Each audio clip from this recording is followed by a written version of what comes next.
So now it's our time for our encouragement. So our speaker today needs no introduction. Is there anyone here who does not know Dianne?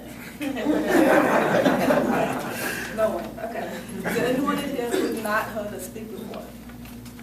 No one. Well, I haven't heard her speak. Usually with her kids out there when she's speaking, so I haven't heard her. So I'm going to speak a little bit about Dianne. Dianne Stewart Hamlin is a native of Jamaica.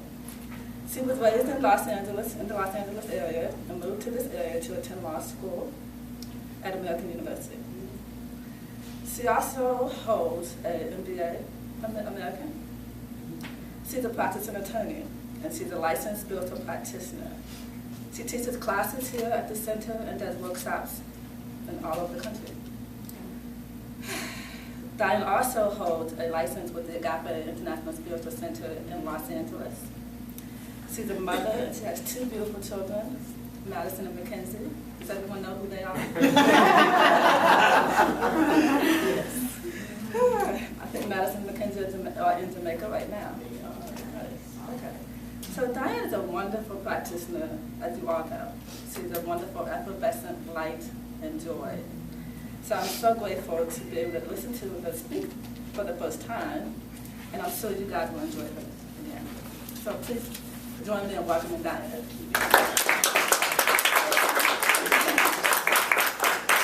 That was sneaky. I didn't even know you knew all that about me. Good morning. Good morning. Yes. Good, wonderful morning. Yes? Yes. Yes. So we're living in the overflow. We're talking about what that looks like. And I give credit to this topic to my teacher, my spiritual teacher, Reverend Michael Bernard Beckwith. And Heather, he's also Heather's teacher, and Heather and I, one thing she didn't share with you is that she's my prayer partner. So I am blessed to have Heather pray about my life all week long, and we connect on the phone, and she prays about my well-being, including this talk today. She did a wonderful prayer for it. So I'm very grateful to be connected with you as well. I want to talk about living from the overflow, and the first time I heard those words. I was at Agape, and in the prayer, Michael Beckwith said, "And we're living from the overflow of life," and that's all I heard. I didn't hear anything else, because in my mind, I was sitting there in my lack and limitation universe, where things are particularly set and structured in a way, and I didn't understand what he meant by living from the overflow. So I had to go and do some research, because that's what I do. I research things when I hear them, because I want to understand them, and I like to take them apart. And then I have to try it for myself to just, make sure that it really works, right? So I got into this idea of what is the overflow. So the first thing, I went back to my Christian roots, right? Where we talk about my cup runneth over, surely goodness and mercy shall follow me all the days of my life. And I started visualizing, because I'm very visual also. I like to know how it works, and I like to see what it looks like. So in my mind's eye, I start to envision cup runneth over, the overflow. So I'm living from not what's in the cup, but what's pouring over. And I'm thinking, that's kind of interesting. That's nice. That means that the stuff in the cup are the things that I require to make my everyday life function. The bills are paid, all needs are met. So that's what's in the cup. And then if I'm living my life from the overflow, then I'm living from the extra stuff, right? And so everything's taken care of over here, and then I've got extra stuff. And so I started the principle of living from the overflow and practicing that principle simply with that vision in my mind's eye. And I started visualizing for my life.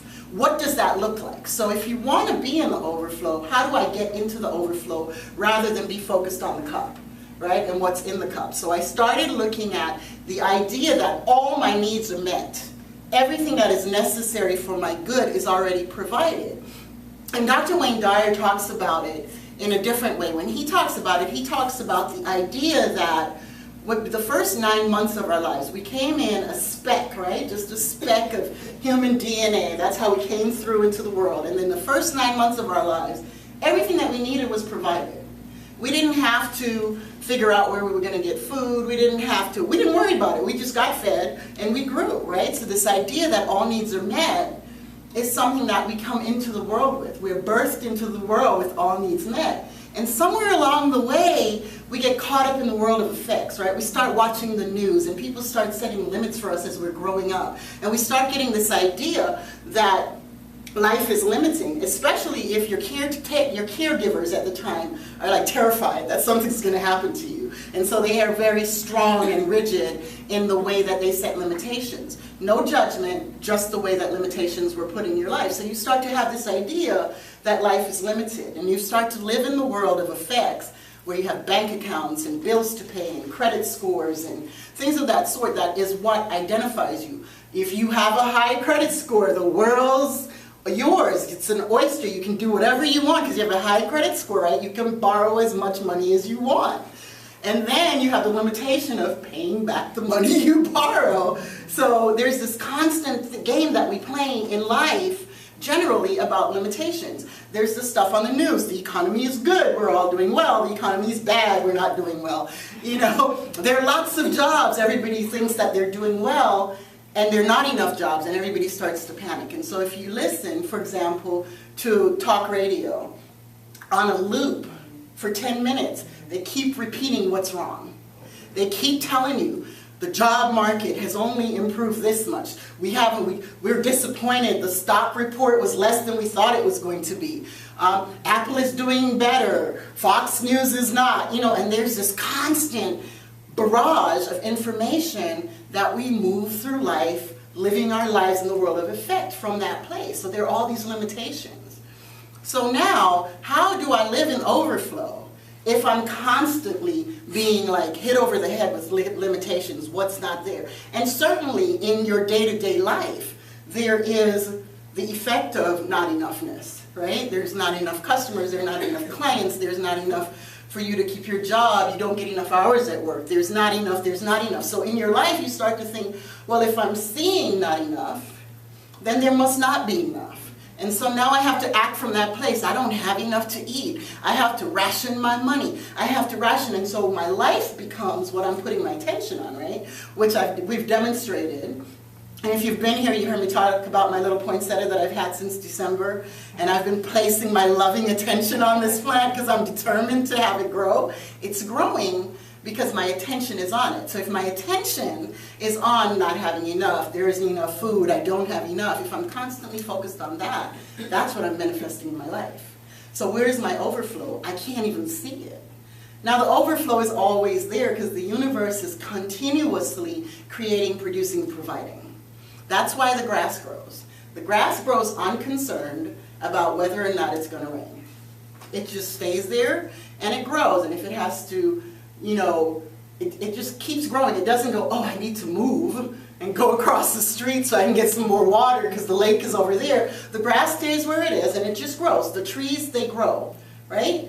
They don't worry, they grow. Birds, they fly. They don't worry, they grow. So can I live my life from that place? And how does that work? So the first thing is, when you want to get into your awareness of the overflow, because the deal is the overflow is there, so you're just going to go live your life from that place. It's not like you have to create it. There's nothing that you have to do. You don't have to work to make overflow happen. That's the other thing that we're convinced of in this world is I have to work hard to have anything. I must work hard so that I have. I must market myself. I must sell myself. I must get more degrees. I must do this. I must do these things in order for me to do well.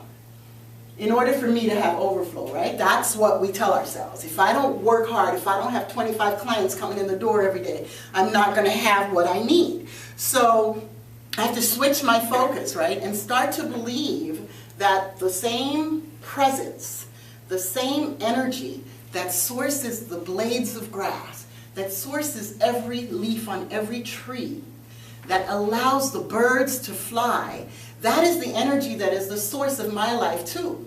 So I start there and I start recognizing that I am not breathing my body. My body is being breathed for me. I am not sitting here. Certainly I can sit and breathe in and out and choose to hold my breath for a while and then choose to let it out. But the truth is I'm not breathing myself. The breath of God is breathing me. And I don't ever go outside and go, there's not going to be enough oxygen. Let me suck some up now so I have enough to store for later.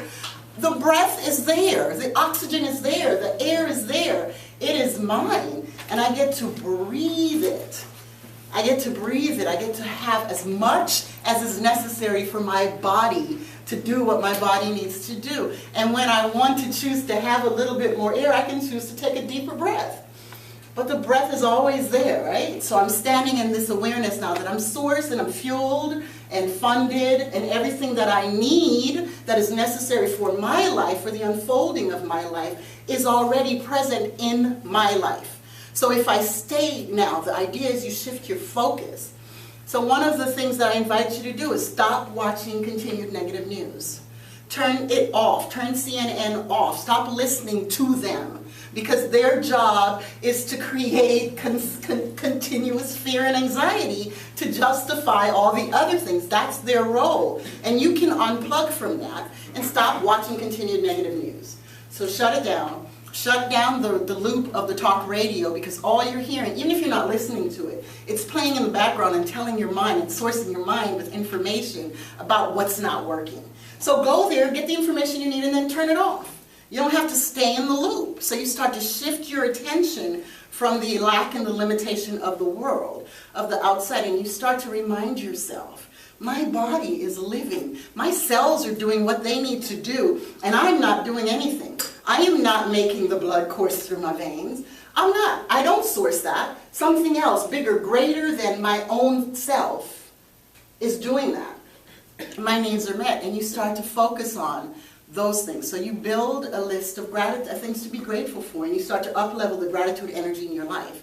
And then you plug into the law of circulation, recognizing that whatever I give returns to me 70 times 70, full fold. I just give because the universe is a lawful universe.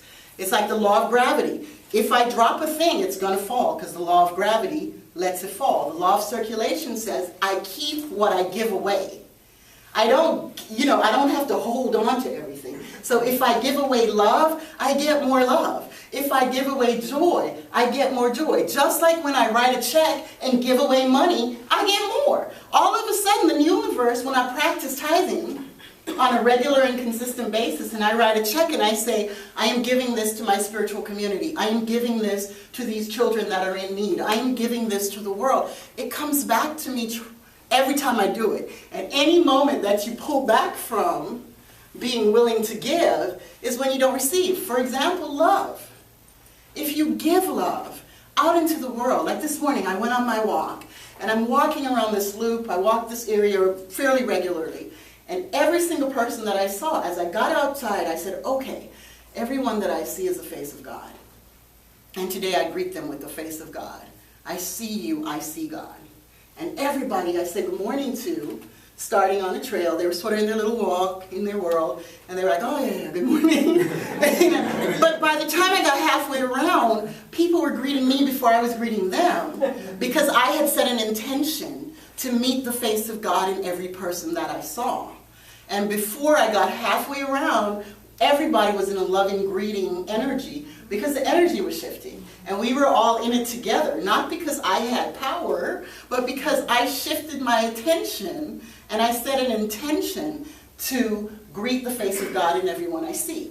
When you set your intention to live in the overflow of love, and that love energy that I received from, by the time I was coming around to the front door, this woman was like, isn't life wonderful? Isn't it a great day? And I was like, it is a wonderful day. And I was feeling really loved up coming back in the house. Like, wow. Because I set my intention to focus on the love and the presence of God.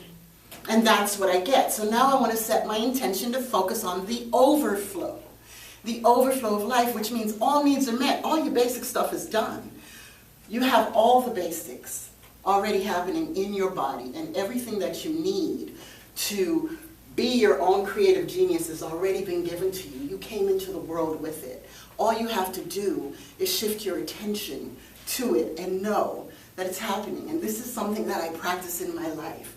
And you can get distracted by the world of effects. But just practice. Practice knowing that there is a lawful universe. And one of the laws of the universe is that it's an abundant universe. There are more stars than we can count.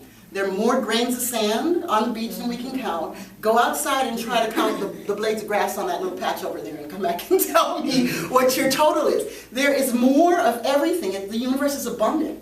It provides the air that we need, the food that we need. Everything is present. All we have to do is turn our attention. And so you can set your attention to live a healthy life. You can say that I'm going to live from a place of more time than I need to do what is necessary in my life. So there's always extra time. There's not this idea that because we say 24 hours is our measurement and we got to sleep 8 of them. That's not our reality. Our reality is we have all the time in the world to do everything that we require to get done. So we have time to go to work, we have time to get rest, we have time to exercise, we have time to prepare healthy meals, we have time to do everything that's necessary in our lives. Start to focus there. Focus. So you have to set your attention first on shift it away from the world of effects. Stop looking at what you don't have and start looking at what you do have, what you can tangibly touch. I have more love in my life than I could ever express to you. I have never not had love in my life because all I see is love. I have more joy because everything for me is beautiful. Everywhere I go, I look for it. I look for it even in the municipal system that has trash cans sitting on the side of the road and somebody has missed the trash can. I look for the beauty of the fact that the trash can was even there in the first place. Rather than, oh, I can't believe they missed the trash can and dropped the wrapper on the ground. Let's focus on, look, there was a trash can there for that wrapper to go into. What a gift, that we have set up this great infrastructure so that we can all coexist together. Like when I'm in traffic, I try really to focus on, this is a really cool infrastructure that allows me to get in my car and shoot up 29 and get to Frederick. Wow, can you imagine if that highway wasn't there? What would I do and how would I get there? I see the beauty in it, so we're stuck in traffic. What a great time to just tap in and say, wow, okay, rather than being mad at the people who are in my way, how about focusing on we are all on our journey to somewhere. And what a joy it is to sometimes look over and go, I wonder where she's going and what she's doing in her life today. I bless her on her journey. As opposed to, could you just get out the way and move?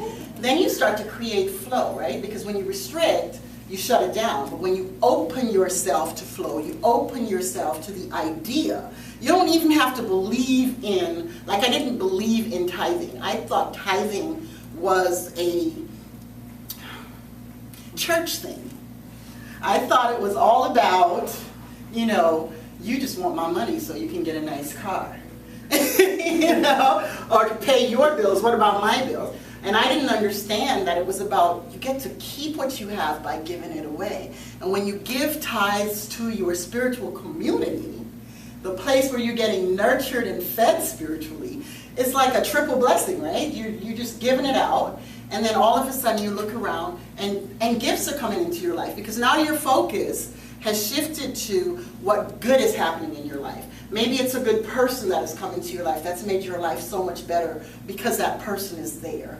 Maybe when you look around and you see it's this great job opportunity that just happened out of nowhere. Maybe you just passed your big test and now you're like a certified international coach. You know what I mean? Just because you showed up. Maybe that's what's happening in your life or in your friend's life. Because here's one of the things you can do to live in the overflow. Be happy because they're happy. Be happy because they're successful. Your friend just got a new job, celebrate her. Your friend just passed that test, celebrate him. Be in the joy. You get more joy in your life because you attract what you are. So if you're going to put the joy out, you're going to get the joy back. You know what I mean? And we're all creating like this joy suit, pretty much. It's like we're all in this energy of joy and harmony and peace and love. Okay, and then you have to understand too that harmony is the thing that happens as we are calibrating. We become calibrated to each other. We become calibrated to the energy of those around us. And we start to all be looking at abundance, joy, affluence, peace. We start to calibrate. And just harmony just breaks out, not because we're trying to have harmony, but because we're all calibrated at a place where we know that all our needs are met, that we don't have to panic about how our bills are going to be paid. And we just trust the presence, and we show up and do our part. So nobody in these laws, there's activity on your part. Right? You can't just sit and say, oh, abundance is coming to me, oh, and never get up. You have to get up off your spiritual butt, right? And go out and actively create and participate in the unfoldment of your own greatness. Like Reverend Michael was saying in the reading, it's about our unfolding, our own true selves, our own true essence. It's about picking up an instrument and letting the beauty of that art come through you. It floors me to watch musicians as they just get into there and they say, okay, here it comes. Where does this energy come from, this beauty? There's practice, there's commitment, there's all those wonderful things, and there's a yes that you say to your life that allows for unfolding to happen. So you want to be in a place where you are practicing the law, and you don't practice for 30 seconds. And you don't practice for one day. You really want to give it a chance. I like to tell people, give us 90 days. Give it 90 days. Give it 30 days. Give it 7 days. Pick a chunk of time where you're just going to, you know what, today and for these next 7 days, I'm going to focus only on the highest good. I'm going to focus only on all that is good. I'm going to get up every day, and before I put my feet on the floor, I'm going to take a breath and give thanks for my breath. I'm going to take a breath and give thanks for all that's going to happen in my day, knowing that every single thing is an opportunity. And I'm going to start with gratitude. And I go from gratitude, and then I step off and I start to recognize that I can serve. I can practice the law of circulation just by being of service, just by listening to someone, just by being present, holding the door for them as they're coming through the door, or holding the elevator so the door doesn't shut on them. I can practice. I can give service and participate in the law of circulation. I can give away things that no longer serve me. I can give them away so someone else can have that. I can participate in that. And then I can participate in the law of abundance, because as I start to be grateful and as I start to focus on what is in my life, I get the opportunity to activate abundance and my awareness of it in my life. And so all of a sudden things just start happening, sometimes in such a major flow that your cup really is running over and you're like, whew, okay. And then guess what you get to do? You get to expand your container. Because the idea of the cup is, and the size of the cup is as big as you want it to be. So if you choose to live in abundance, get ready to expand your container. Because the more that you put out, the more that you're going to get, and you can't use a little cup anymore. You're going to need to get a bucket and a pail and a big old bathtub, and then after a while you're just going to be like, I don't have a container anymore. Life is just rock bottomly, fundamentally good. And you stand in that awareness, in that truth, and you live from that place. When you live from that place, you're living from the overflow. You can try it. I invite you this week to try it for 7 days, just in one. Even if you don't think you're ready to try it everywhere in your life, try it in one area of your life and just trust the process and watch what happens. It is an opportunity for you to grow, to live from a place where you're no longer caught by the effects of the world. You're not snagged. You're not tripping over that stuff.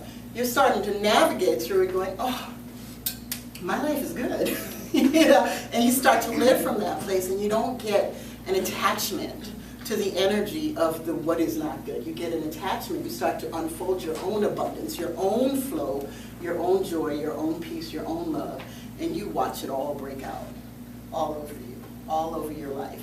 Reverend Michael always says, and joy breaks out all over the world. And so let's try that this week. Let's try to, in our lives, practice shifting our attention and our focus. Turn off continued negative news. By all means, get your daily input and then shut it down, because they're going to tell you the same thing at 9 a.m. that they tell you at 4 p.m. Shut it down. Don't keep listening, because what you're doing is you're setting a groove. So you're going to do a gratitude list, and it can be a written list or a mental list, and switch. Change the grooves in your own mind. Change the grooves in your own being by starting to just be grateful. Do a gratitude list, and then start to focus on the good things. When you get in the car, notice that there is gas in the tank and give thanks for that. You know what I mean? When you get in the car and you turn the key, notice that it starts and be grateful for that. You know, when you get to your place of being, be thankful that you arrived and practice gratitude and shift the grooves. And then you start to become aware of the abundance of your life. And then you start to live from the overflow. Peace and blessings.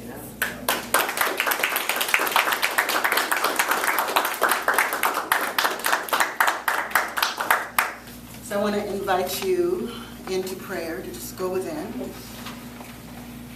and to just take a deep breath and hold it and release with the sound of ah. Ah. We'll do another. Ah. And the third breath.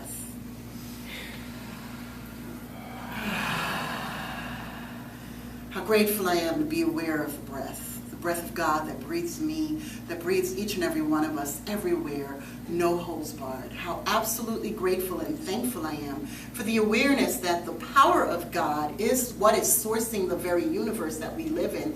It holds every star and planet in its perfect place. It keeps the earth rotating on its orbit. It keeps us on the axis that we are to be on. It keeps us all firmly rooted on the planet, feet down, no holds barred. And it provides for every blade of grass. It provides for every leaf on every tree, for every bird that flies in the sky. That power, that energy that is sourcing each and everything everywhere is the power that sources my very life. It is the breath that I breathe and the breathing that is happening in my life. I know absolutely that right where I am, God is love, is joy, is peace, and harmony breaks out in abundance all over my life. All my needs are met, all my affairs are in perfect divine order, and I am absolutely standing in the overflow of the presence of God. I know this is my truth, and this is the truth for each and every person in this congregation right here, right now, standing in and as the very presence of God, each one unfolding into their own greatest magnificence. I give thanks for this awareness that each person here stands in the overflow of their own lives, and that they are free to create and focus on the beauty and the joy of life, that their attention and energy is focused only on all that is good and very good. I know absolutely that this truth is the truth for everyone, everywhere, no holds barred. And this week, as we practice standing in and living from the overflow, each one of us gets to be a blessing out into the world for all who we come in contact with. I know this is the absolute truth. I speak this word as one with authority to speak it. As Jesus the Christ said, we pray believing we have already received. And so in this time, for everyone in this congregation, I absolutely know that we all have already received the overflow and the abundance and the wealth and the energy of love, joy, harmony, and peace in our lives. All needs are met. Yes? Yes. All needs are met, and so it is. So it is. Amen. Amen.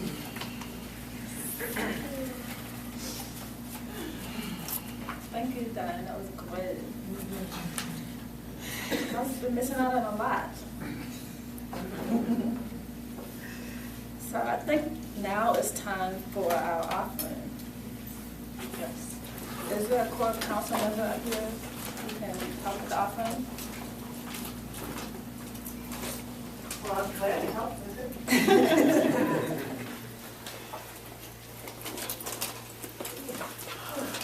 What a blessing it is to be here today, living from the overflow and to have